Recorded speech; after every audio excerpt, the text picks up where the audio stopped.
오늘은 마가복음 강의 5번째 시간으로 지난주에 이어서 마가복음 1장 16절에서부터 45절까지 새 출애굽의 시작이라고 이야기할 수 있는 예수님의 사역을 보면서 과연 예수님은 이 새 출애굽의 사역을 위하여서 어떠한 일들을 하셨는지 살펴보는 두 번째 시간입니다. 그래서 오늘 우리가 함께 살펴볼 말씀은 마가복음 1장 35절에서 45절의 말씀이지요. 지난주 우리가 보았던 새 출애굽의 시작 첫 번째 시간에는 예수님께서 가버나움 회당에서 가르치시고 치유하시고 귀신을 쫓아내시는 사역을 통하여서 새 출애굽이 시작되었음을 밝히 보여주셨지요. 예수님께서 베드로의 집으로 가셨습니다. 저물어 해 질 때에 많은 병자들과 귀신 들린 자가 찾아왔지요. 아마도 예수님께서 늦은 밤까지 그들을 고쳐 주셨을 것입니다. 예수님께서 몇 시에 언제쯤 잠자리에 드셨는지는 모르겠습니다. 어쨌든 예수님께서는 새벽 이른 시간에 한적한 곳에 가셔서 기도하셨다라고 마가복음은 전해주고 있습니다. 우리 1장 35절의 말씀을 함께 읽어보겠습니다.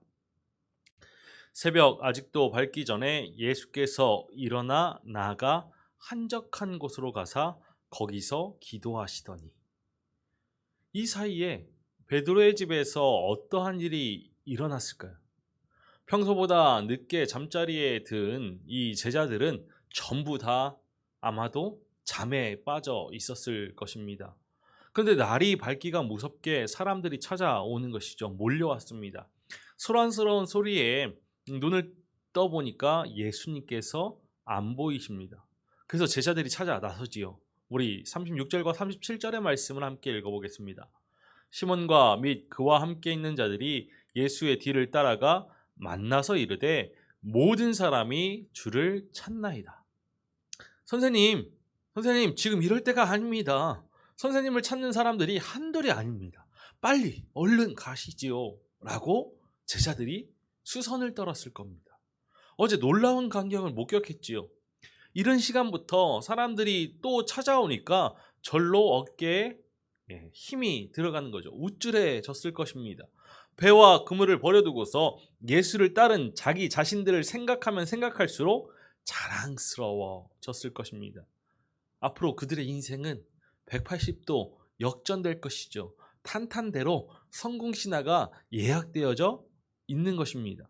그런데 예수님께서 지금 다른 일에 정신이 팔려 있습니다. 지금 한가하게 기도할 때가 아닌데 제자들과 함께 거하면서 사역을 하시던 예수님께서는 혼자 계실 수 있는 시간과 장소를 찾으신 후에 기도하시죠. 예수님께서 조용한 곳에서 혼자 기도하시는 모습을 우리는 종종 복음서의 말씀을 통해서 확인할 수 있습니다. 마가는 왜 예수님께서 한적한 곳으로 가셨다라고 기록하고 있을까요? 한적한 곳. 에레모스 또버스라고 합니다. 에레모스 또버스. 사람이 살지 않는 곳이죠. 이것은 예수님의 사역을 새 출애굽과 연관시키고자 마가가 의도적으로 그렇게 표현하는 것이죠. 한적한 곳은 바로 광야, 에레모스. 사람이 살지 않는 곳으로서 이미 이 단어 속에서 출애굽과 관련되어져 있는 긴밀한 장소인 그 광야를 떠올리게 하는 한적한 곳, 에레모스 또버스.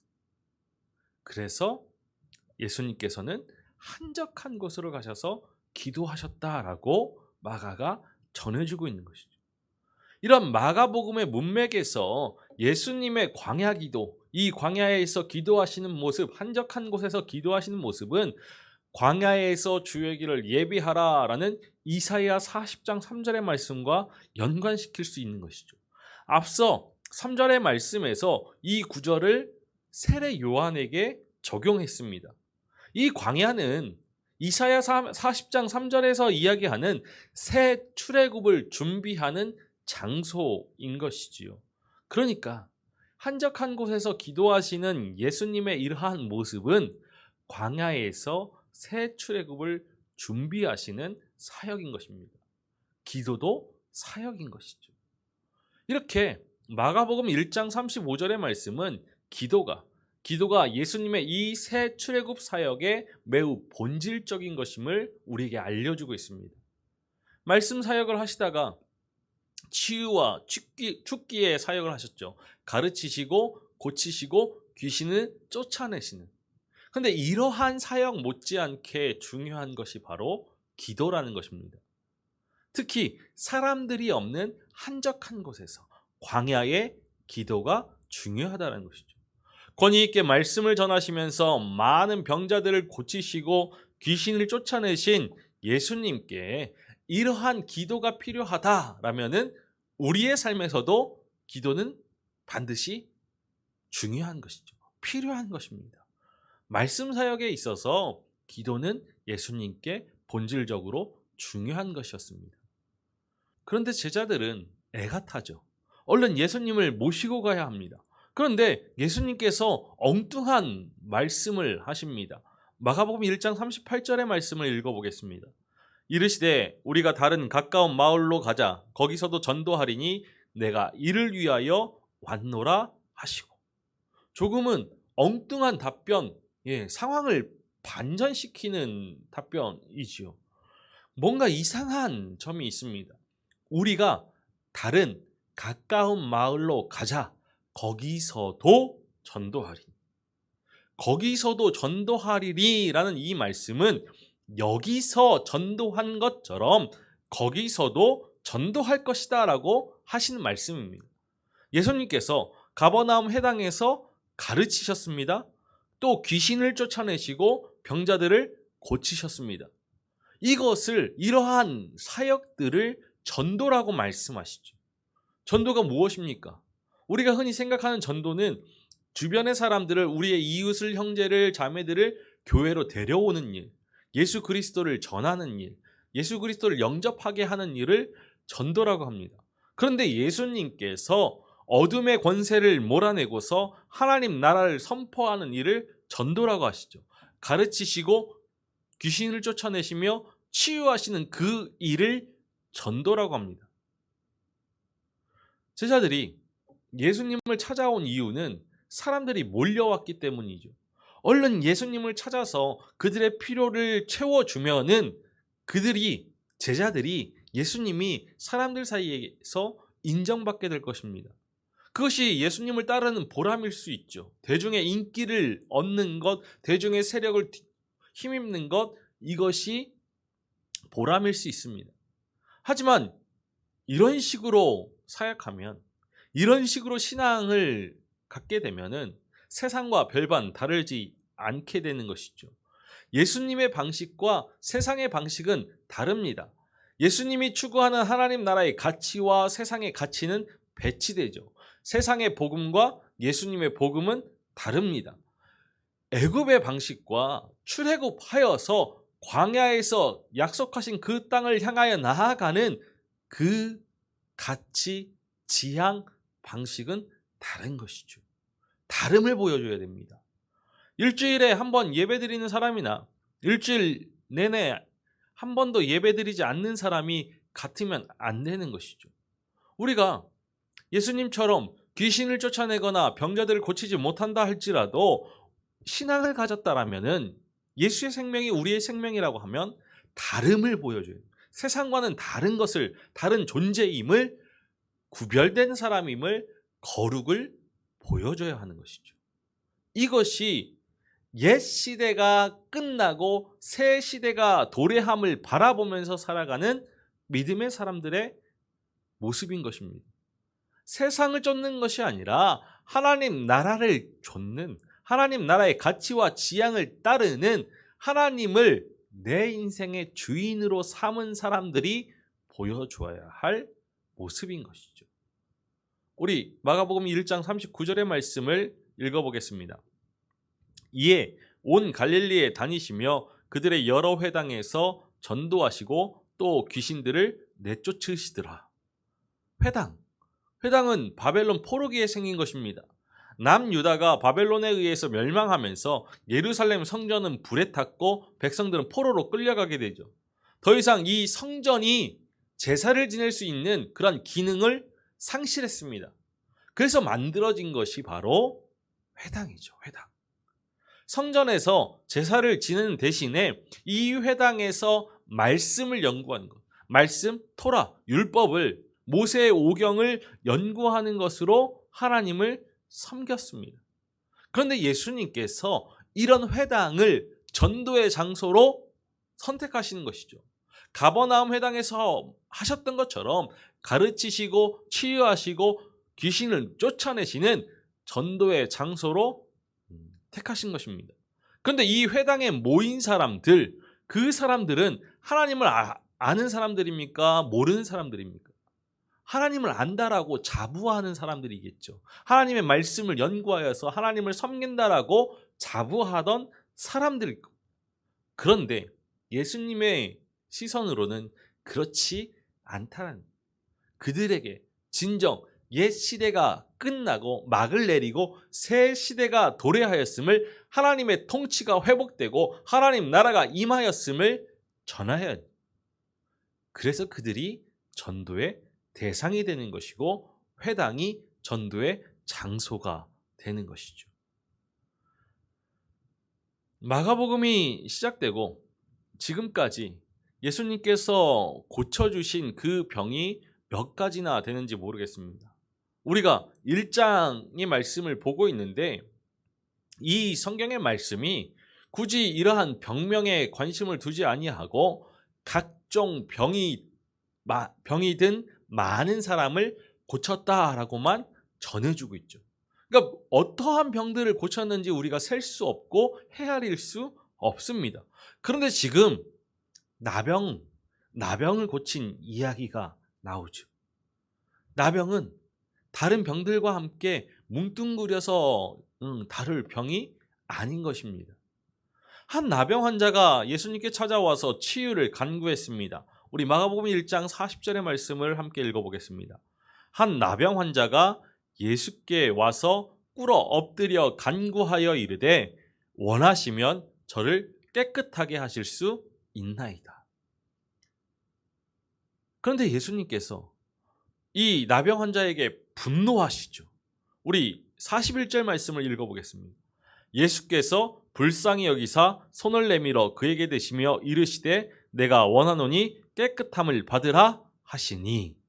개역개정의 성경은 여기서 불쌍히 여기사 헬라어로 스플랑크니조마이라고 하는데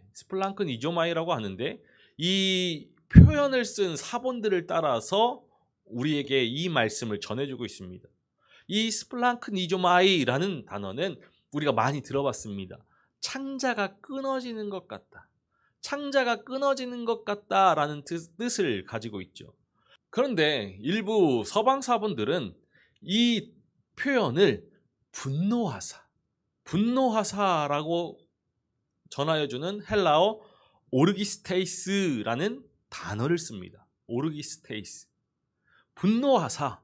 이 말은 우리가 이 본문의 문맥을 이해하기 어려운 그런 표현이긴 하지만 설명은 할 수 있습니다. 이게 원래 마가가 기록한 표현이라는 것이죠. 분노하사.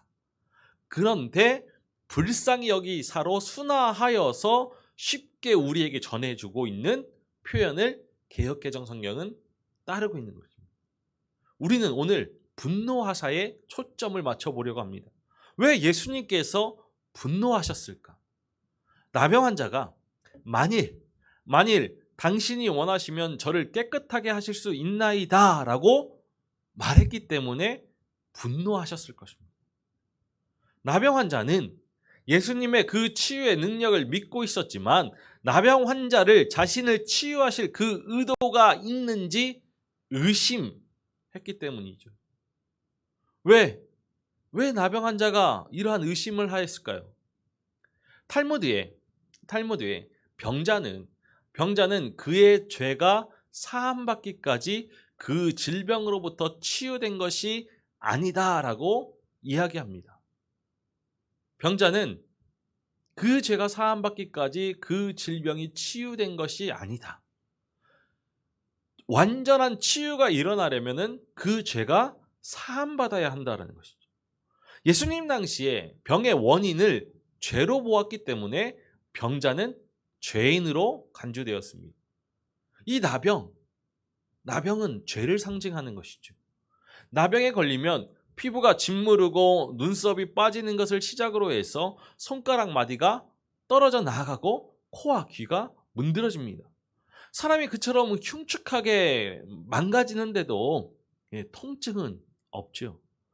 죄가 감각을 마비시키는 것처럼 나병도 그러한 것입니다.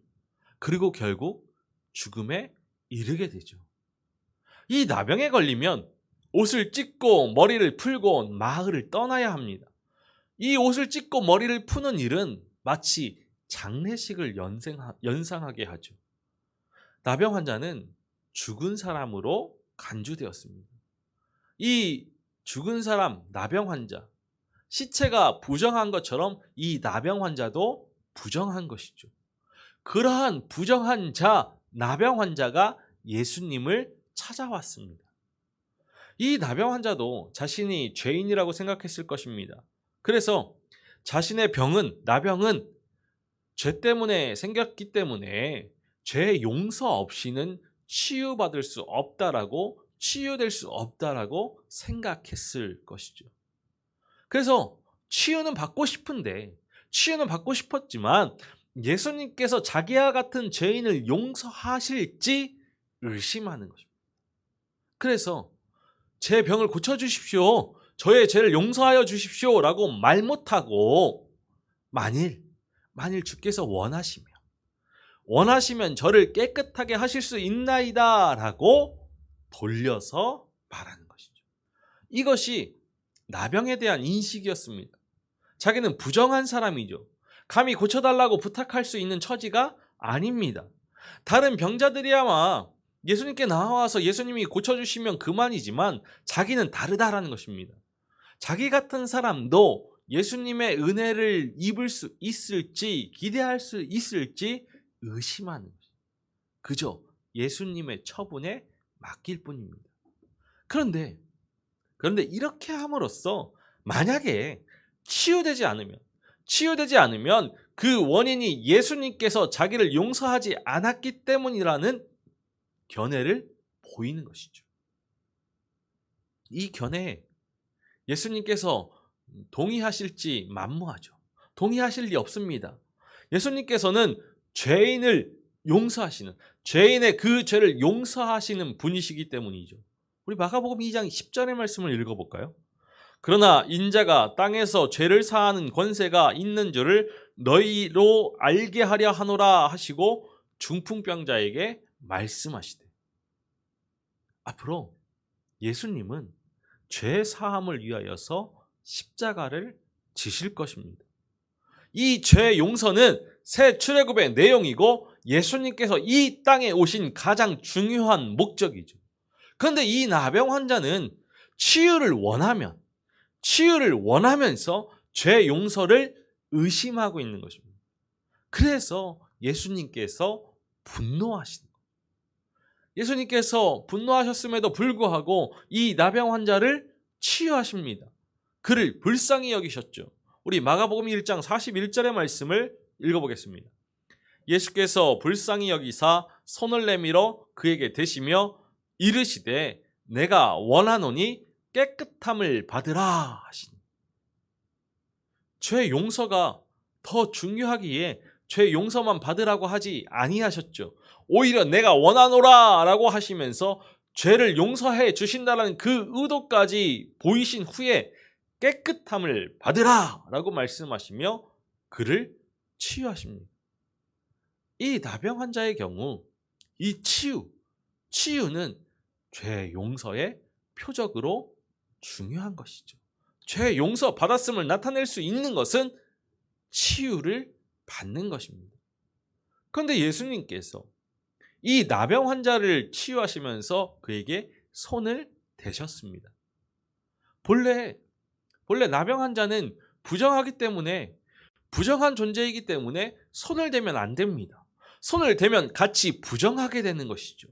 그런데 예수님께서는 그런 것에 아랑곳하지 않으신 것입니다.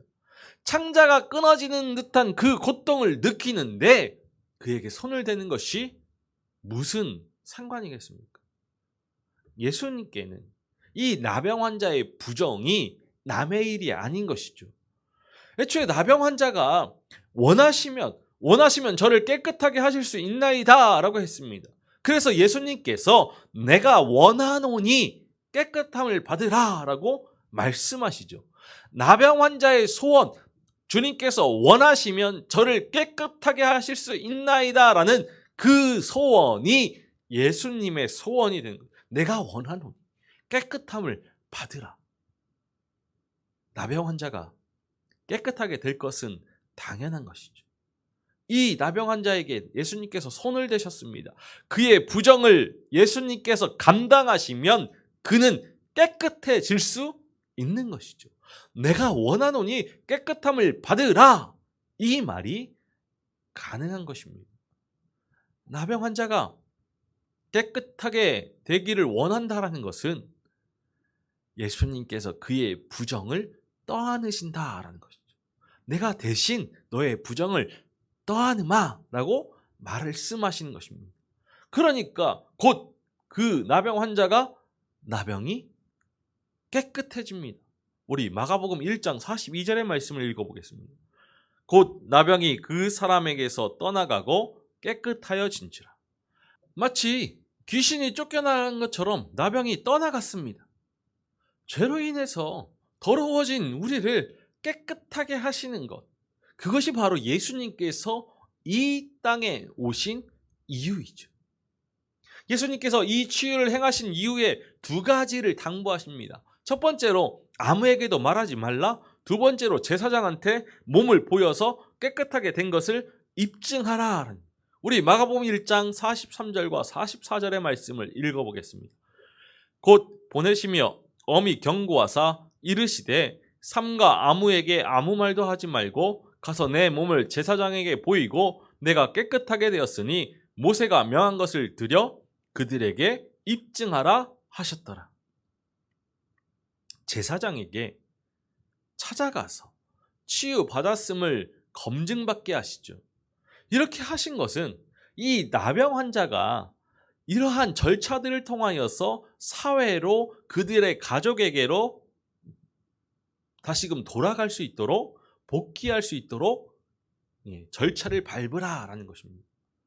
레위기 13장 46절의 말씀에 보면 나병 환자는 진 밖에서 살아야 했습니다. 즉 사람들로부터 격리되어야 했죠. 그런데 혼자 지내는 도중에 낫기도 합니다.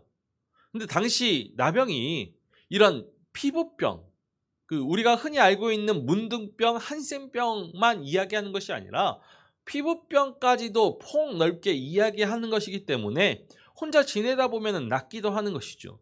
그런 사람이 공동체에 다시 돌아오려면, 다시 가족에게로 돌아오려면 절차가 있습니다. 그 절차를 밟으라는 것이죠. 가족과 친구들로부터, 친척들로부터 떨어져 살아야 했던 이 나병 환자에게 예수님께서 죄를 용서해 주시고 치유해 주시고 이어서 사회적인 관계까지도 회복하도록 배려하시는 것입니다. 분명 예수님께서 이 나병 환자에게 손을 대실 때에는 율법에 구애받지 않으셨습니다. 그런데 이제 나병이 깨끗하게 된 이후에 율법을 이야기하시죠. 예수님은 율법을 폐하러 오신 분이 아니라 완성하러 오신 분이시기 때문입니다. 나병 환자에게 손을 댄 것은 그가 불쌍했기 때문이죠. 그의 고통을 떠안을 마음이 있었기 때문입니다. 그런데 그가 나았습니다. 그것으로 모든 것이 다 된 것이 아니죠. 이제 이 나병 환자가 정상적으로 살아가려면은 다 자기의 가족들에게로 다시 돌아가야 되고 자기가 살아왔던 그 공동체에 다시 편입되어야 합니다. 그러기 위해선 율법을 지켜야 하는 것이죠. 예수님의 새 출애굽 사역 속에서 죄 용서, 죄 용서가 가장 중요한 것이기도 하지만 죄 용서는 이러한 질병의 치유와 더불어서 사회적인 관계의 회복을 체험하는 것입니다. 즉 치유를 통한 그 육체의 회복 그리고 사회적 관계의 이 회복을 중요시하는 거예요. 예수님의 이 새 출애굽 사역 속에는 영적인 회복 그리고 이 육체적인 회복 그리고 사회적인 회복이 함께 이루어지는 것입니다. 그러니까 이 중에서 한 가지만을 강조하여서 이 다른 것을 무시하는 것은 예수님의 이 새 출애굽의 사역 하나님 나라의 복음을 축소시키는 겁니다. 예수님의 사역은 영적인 면에서도 육체적인 면에서도 사회적인 면에서 전 인격적으로 회복을 허락하시는 새 출애굽 하나님 나라의 사역인 것이죠. 예수님께서 이 치유받은 나병 환자에게 아무에게도 말하지 말라라고 엄히 경고하셨습니다. 이것은 이 마가복음에서 자주 등장하는 메시아 비밀의 주제와 관련되어져 있죠. 이 나병 환자 치유는 아마도 이 당시에 메시아 표적으로 간주되었을 것입니다. 우리 누가복음의 말씀을 한번 읽어볼까요? 누가복음 7장 22절의 말씀입니다. 예수께서 대답하여 이르시되 너희가 가서 보고 들은 것을 요한에게 알리되 맹인이 보며 못 걷는 사람이 걸으며 나병 환자가 깨끗함을 받으며 귀먹은 사람이 들으며 죽은 자가 살아나며 가난한 자에게 복음이 전파된다 하라.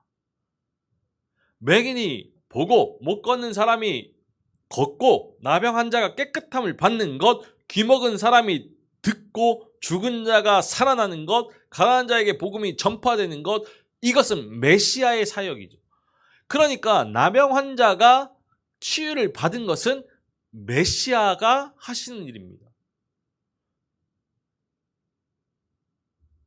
그러니까 나병 환자의 이 치유를 숨기고자 하신 것은 자신이 메시아이심을 숨기고자 하시는 것이죠. 왜냐? 당시에는 메시아란 군사적인 메시아입니다. 우리가 앞서도 누차 얘기했지만 메시아란 군사적인 정치적인 메시아이죠. 그런데 예수님께서는 그런 메시아가 아닙니다. 고난받는 종이죠. 고난받는 메시아였기 때문에 이러한 오해를 주지 않으시고자 자신의 정체를 숨기시는 겁니다.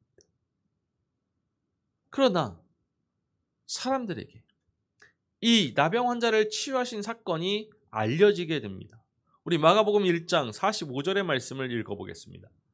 그러나 그 사람이 나가서 이 일을 많이 전파하여 널리 퍼지게 하니 그러므로 예수께서 다시는 드러나게 동네에 들어가지 못하시고 오직 바깥 한적한 곳에 계셨으나 사방에서 사람들이 그에게로 나아오더라. 이미 당시 예수님은 유명한 상태였죠. 오죽하면 이렇게 격리되어 지내던 나병 환자가 소문을 듣고 찾아올 정도였습니다. 그런데 이 사람들이 예수님을 어떻게 생각했습니까? 자칫 치유의 능력이 있는 신기한 사람으로 오인할 수 있는 것이죠. 병을 고치면은 복음을 전하는 일에 도움이 된다라는 그런 생각은 순진한 발상입니다. 때론 역기능도 존재하는 것이죠. 그러니까 예수님께서 이것을 경계하신 것입니다. 그런데 군사적인 메시아로 오해받지 않으려고 아무에게도 말하지 말라라고 엄히 경고하셨는데 나병 환자가 예수님의 말을 듣지 않았습니다. 동네방네 소문을 냈죠. 그래서 예수님께서 다시는 드러나게 이 동네에 들어가지 못하시고 오직 바깥 한적한 곳에 계셔야 했습니다. 얼마 전까지 이 나병 환자가 마을에서 쫓겨나서 따로 지내야 했습니다. 그런데 이제는 처지가 바뀐 것이죠. 나병 환자는 동네에 들어가서 살게 되고 예수님께서는 동네에 들어가지 못하게 되었습니다. 예수님께서 이 처지를 나병 환자와 예수님의 처지를 기꺼이 바꿔주신 것이죠. 자리를 바꿔주셨습니다. 나병 환자는 동네에 들어와서 살게 하셨고 예수님은 동네에서 나가서 바깥 한적한 곳에 머물러 계셨습니다. 예수님께서 유명해지니까 이 동네에 일종의 도시에 들어가지 않으시는 것이죠. 사람이 없는 한적한 곳에 계셨습니다. 한적한 곳이 어디입니까? 바로 광야이죠. 사람들이 한적한 곳에 나옵니다. 예수님을 보러 나오죠. 광야는 앞서 세례 요한의 그런 사역의 무대였는데 이제 예수님께도 그 사역의 무대로 광야를 보이시는 겁니다. 광야로 나아가신 것이죠. 예수님께서 사람들을 찾아가시기보다는 사람들이 예수님을 찾아서 광야로 나아옵니다. 광야로 몰려오죠. 이처럼 예수님의 새 출애굽 사역은 모세의 출애굽 이것과 같이 광야와 관련되어진 겁니다. 모세도 세례 요한도 예수님도 이 출애굽 사역을 광야를 무대로 하셨습니다. 예수님께서 가버나움 그 도시의 회당에서 사역을 시작하셨죠. 하지만 예수님께서 그 회당에 그 도시에 머물러 계시지 않았습니다. 이 도시에서 유명해지니까 이 도시를 떠나서 광야로 나아가셨죠. 그리고 이 광야가 이제 예수님의 사역의 새로운 무대가 되는 것입니다. 우리에게도 이 광야, 한적한 곳, 사람들이 살지 않는 곳이 우리의 새 출애굽의 무대가 되어야 합니다. 우리도 광야로 향하여 나아가야죠. 광야는 도시와 다르게 도시는 사람들의 경제 활동을 위하여서 몰려드는 곳이지만 광야는 하나님 나라의 능력을 경험하기 위해서 하나님이 충만히 임재하시는 그 장소이기 때문에 하나님의 그 능력을 경험하기 위해서 나아가야 하는 출애굽의 장소입니다.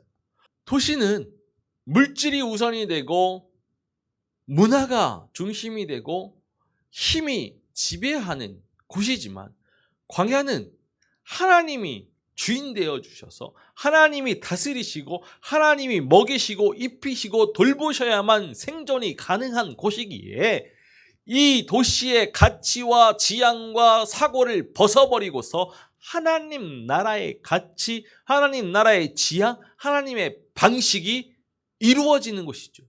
이 하나님 나라의 능력을 체험하는 광야로 나아가는 것, 도시에서 벗어나는 것, 애굽에서 출애굽하는 것, 이것이 바로 믿음인 것이죠. 말씀을 듣기 위해서 주의 길을 예비하라 선포되어지는 그 말씀을 듣고 하나님 나라를 가르치시며 병든 자를 고치시고 귀신을 쫓아내시는 하나님 나라가 임하는 곳, 하나님 나라를 볼 수 있는 곳, 광야의 자리로 나아가야 하는 것입니다. 오늘 우리는 새 출애굽에 시작되는 두 번째 시간으로 예수님께서 기도하시는 모습과 나병 환자를 치유하시는 두 가지 사건을 보게 되었습니다. 예수님께서 하나님 나라를 그 복음을 증거하시면서 보여주신 사역은 우리가 마땅히 따라야 할 사역이죠. 한적한 곳으로 가셔서 하나님의 뜻을 묻고 그 뜻에 순종하기 위하여서 기도하셨던 예수님의 본을 따라서 우리 역시도 매일의 삶 속에서 기도해야 합니다. 한적한 곳, 우리의 시간과 장소를 구별하여서 하나님을 만나는 시간들을 마련해야죠. 이 기도야말로 우리의 신앙을 중심 잡아주는 그러한 능력이 되는 것입니다. 예수님께서 나병 환자를 고쳐주신 것처럼 우리의 죄를 용서하시고 우리를 온전케 회복시켜 주시는 분이심을 우리는 바라보아야 합니다.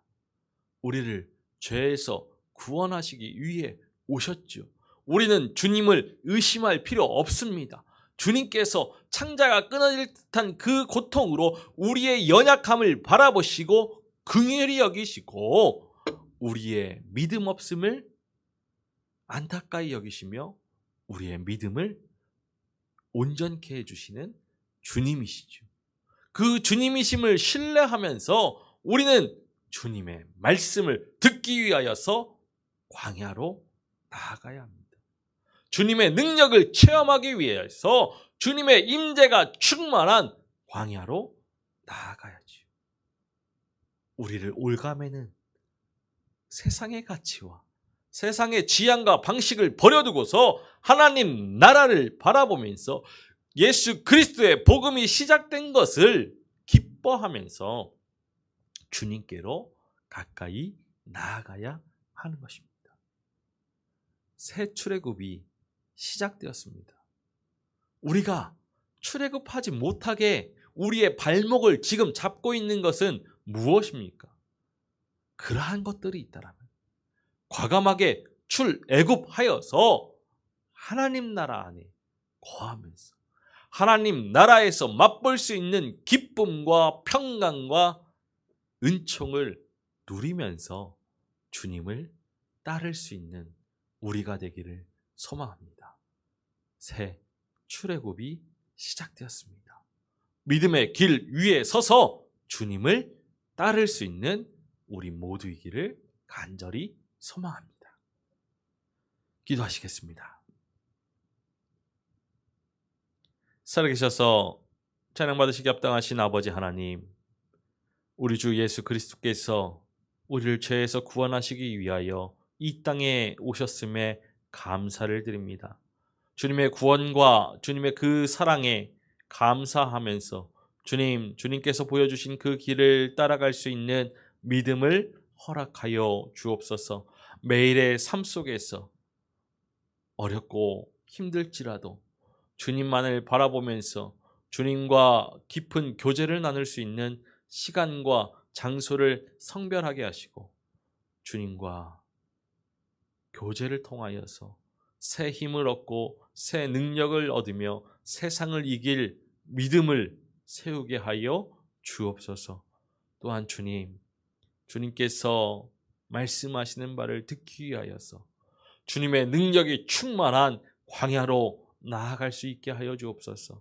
세상의 가치와 세상의 정신에 매이는 것이 아니라 출애굽하여서 주님이 말씀하시고 주님이 살아 역사하시는 그 광야로 나아가서 주님 그 나라에 거하는 믿음 되게 하여 주옵소서.